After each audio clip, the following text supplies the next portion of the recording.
Hi guys, it's me Devora and I'm Shopee Affiliate Content Creator dito sa YT. So welcome again guys sa ating another video.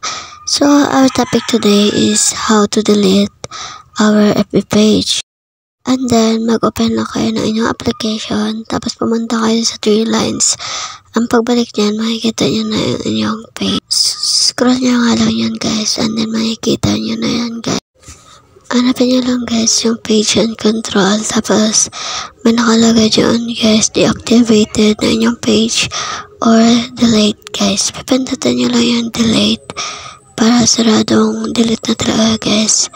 Lalo na guys, diba, kakagawa nyo lang tapos walang views or na ano kayo guys, palitan nyo na lang yung page.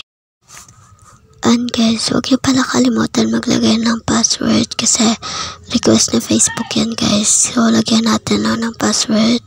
And then, pag tingin nyo guys na i-refresh nyo lang kasi babalik yun. Pag tingin nyo meron pa din, i-refresh nyo lang guys. And pagbalik nyo, mawawala na talaga yung inyong page.